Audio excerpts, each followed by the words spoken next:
Monsieur le vice-président de l'Agnon Trégor Communauté, mes lieutenants, alors pour l'instant on n'en a qu'un, mais le deuxième va arriver tout à l'heure, il est sur Trébordin, il va nous rejoindre. Madame l'inspectrice académique, je crois qu'il y avait un maire tout à l'heure, je n'ai pas vu encore arriver, mais Pierre devrait être pas loin.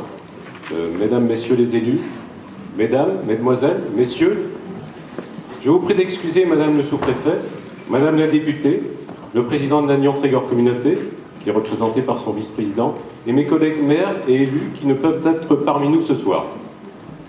C'est avec un grand plaisir que je vous accueille pour cette traditionnelle cérémonie des vœux.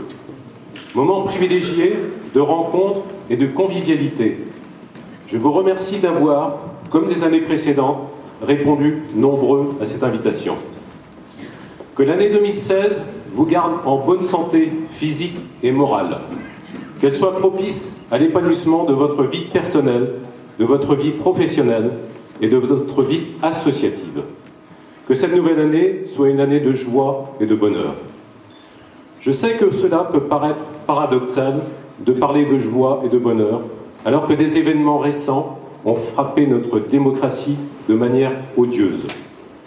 Les attentats ont prouvé que le combat pour la défense des valeurs de la République, si chèrement acquises, est sans fin. Mais renoncer à la joie, au bonheur, au rire, serait se soumettre aux ennemis de la liberté et de la tolérance. Ces horreurs ont suscité un élan national. Souhaitons qu'il ne soit pas qu'un feu de paille allumé par l'horreur de ce qui s'est passé.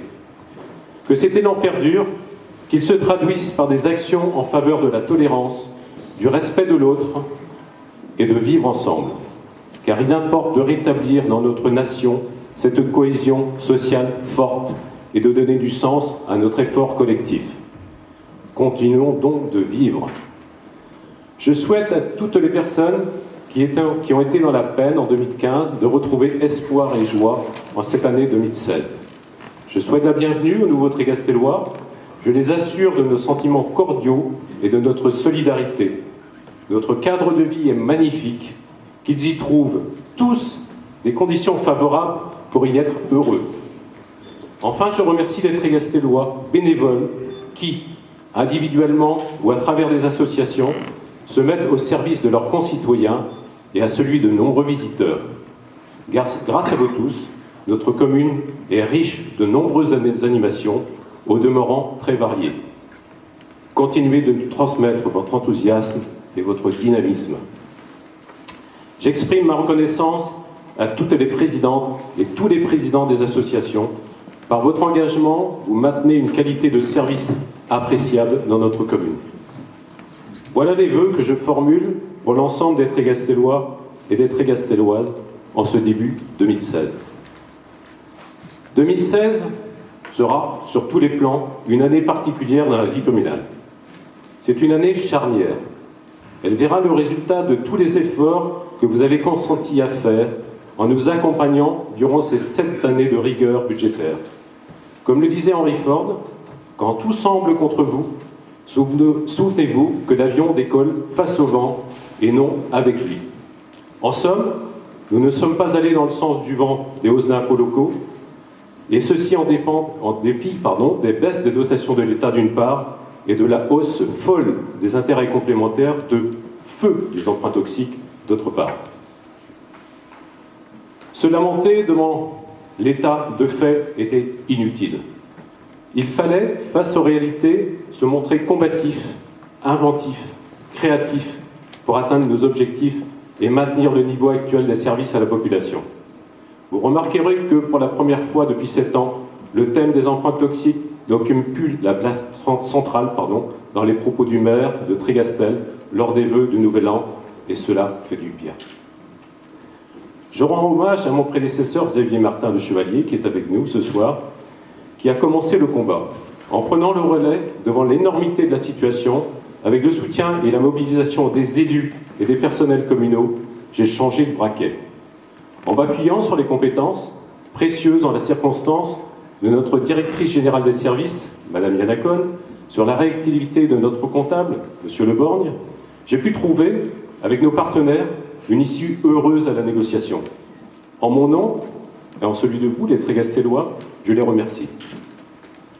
Nous avons gagné ce combat avec un résultat qui dépasse nos calculs les plus optimistes. C'est près de 4 millions d'euros, subventions FCTVA inclus, que la commune va pouvoir investir d'ici 2020. Ceci sans augmentation de taux d'imposition, mais en conservant une rigueur prudente au niveau du fonctionnement. Alors oui, 2016 est l'année d'un renouveau de notre commune.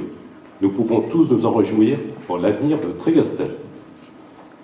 Avant de nous projeter sur notre avenir prometteur, arrêtons-nous un moment sur ce qui s'est passé en 2015 dans la commune.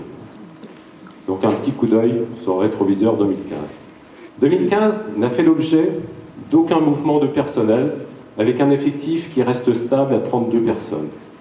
Au niveau de l'état civil, notre solde naturel entre les naissances et les décès reste au même niveau que 2014, soit 12 naissances, 11 en 2014, et 46 décès, 44 en 2014.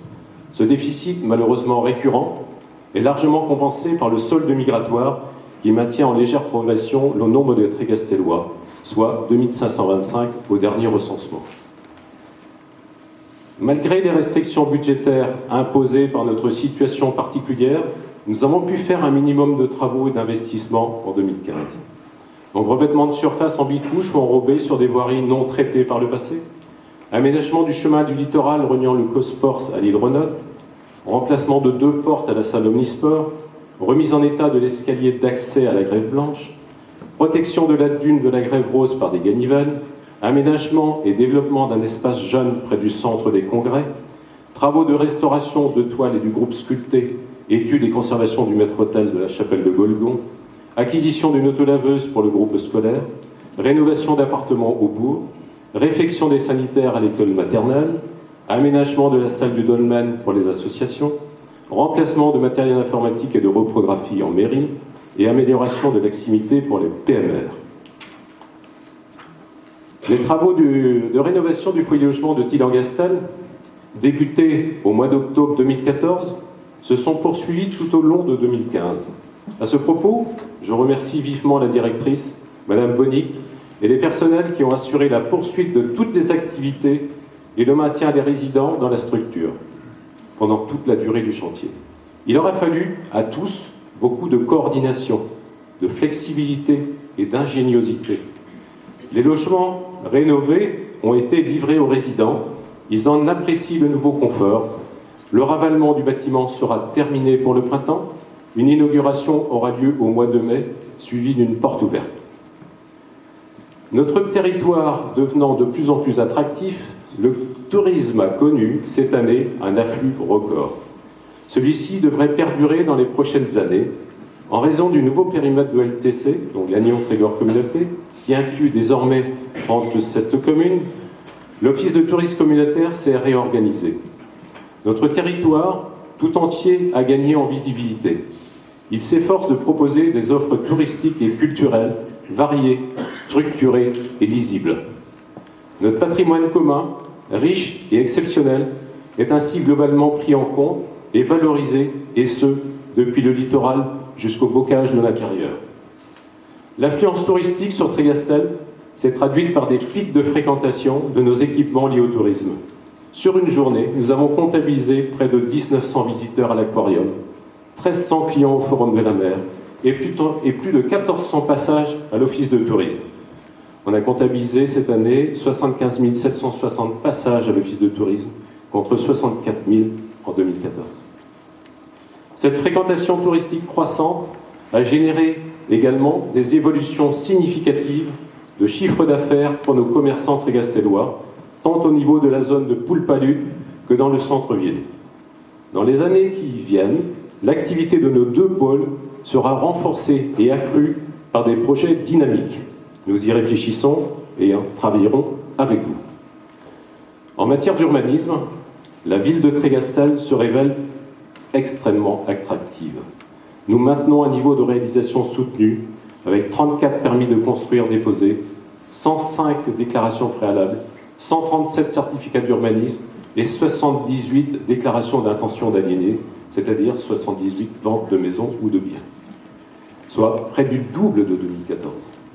Ces chiffres montrent bien que l'activité immobilière revient à un niveau similaire de celui d'avant la crise.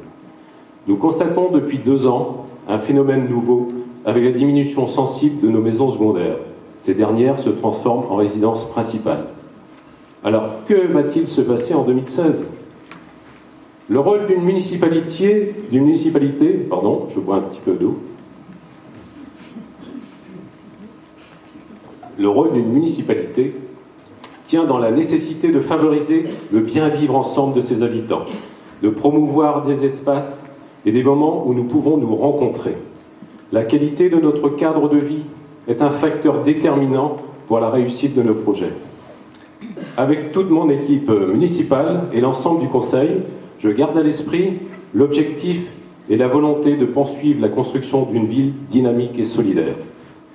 Nous avons établi l'an dernier une feuille de route pour les 5 prochaines années avec une possibilité d'investissement d'1,5 million d'euros jusqu'en 2020. C'était sans compter sur la dégradation de la parité de l'euro et du franc suisse qui, le 15 janvier dernier, faisait exploser nos taux d'intérêt à 22% et anéantissait tous nos projets. Après ce coup de massue, nous avons ramené nos possibilités d'investissement à 400 000 euros en 2020, jusqu'en 2020. Comme je vous l'ai dit tout à l'heure, cette situation dramatique nous a imposé de mener à son terme, urgemment, nos négociations avec Dexia, avec pour seul objectif retrouver des marges d'autofinancement. Nous avons gagné notre combat, comme je vous l'indiquais précédemment, avec un résultat qui nous permet de décupler nos possibilités d'investissement. Alors, sans euphorie, nous allons maintenant pouvoir mettre en œuvre notre programme électoral. Notre ville, pour le profit de tous les Trégastellois, doit renouveler son image et offrir une nouvelle dynamique. Concrètement, nous allons, d'ici à 2020, réaménager et sécuriser les entrées de ville, donc route de Lannion et route de Trébernin, programmer des reprises de voirie sur l'ensemble de la commune, embellir notre centre-ville, c'est-à-dire centre des congrès, bibliothèque, office de tourisme et place du marché. Et dans les semaines à venir, un groupe d'élèves de Géoarchi de Brest, donc d'élèves architectes de Géoarchi de Brest, accompagnés de leurs professeurs, vont nous faire des propositions de réaménagement et nous présenter plusieurs ébauches. Nous allons aussi redynamiser la rue du Général de Gaulle et réaménager le boulevard du Gosport.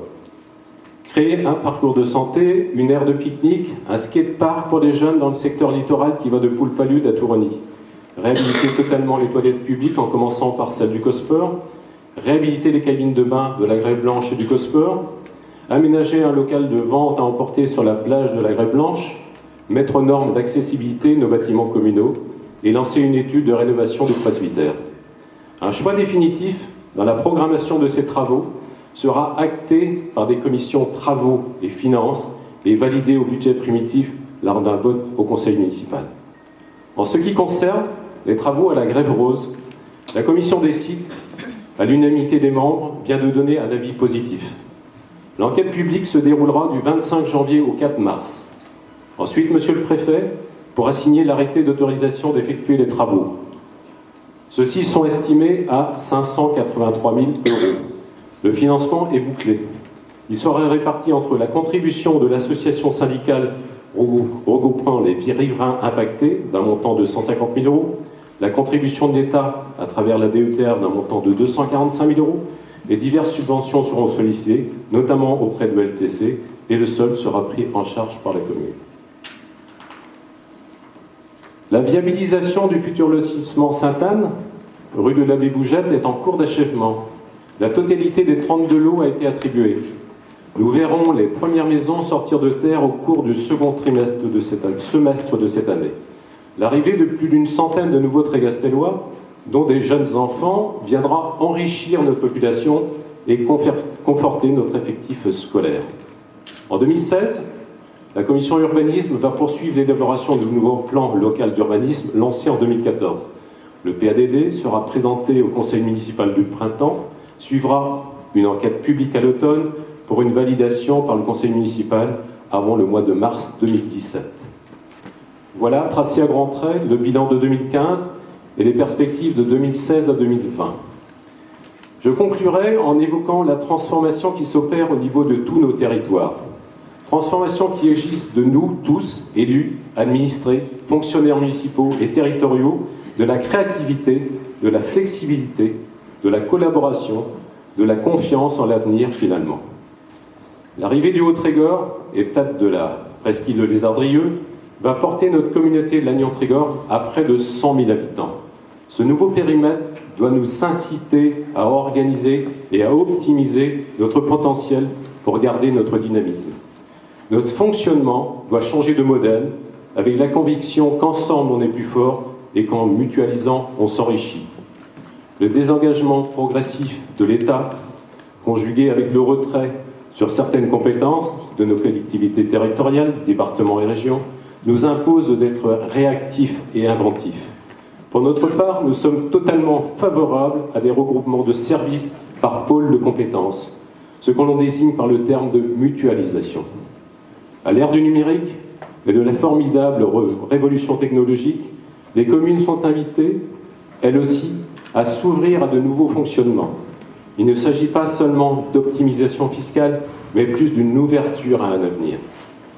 Je tiens à remercier en votre nom, à tous, l'ensemble des cadres et des agents de la fonction publique municipale qui mettent en œuvre, sous la direction de Madame Yana Cohn, dans tous les secteurs, les projets et les objectifs que nous, vos élus, nous leur fixons. Une mention particulière au service communication qui, avec Bruno Lemaire, prend sa vitesse de croisière. Une autre mention pour le service enfance-jeunesse qui, avec toute une équipe motivée, dont Olivier et François-Xavier, offrent aux familles des services très appréciés pour le plus grand bonheur des enfants. Merci à vous tous rassemblés ici ce soir. Élus, personnel administratif et technique, commerçants, artisans, représentants d'associations. Vous êtes chacun à votre place, chacun dans votre rôle, chacun dans votre fonction, des talents et du dynamisme. Pour l'avenir, je vous invite à faire fructifier ces talents pour encore plus de créativité, plus de solidarité et plus d'optimisme, car c'est ensemble que nous construirons le Trégastel qui nous ressemble et nous rassemble.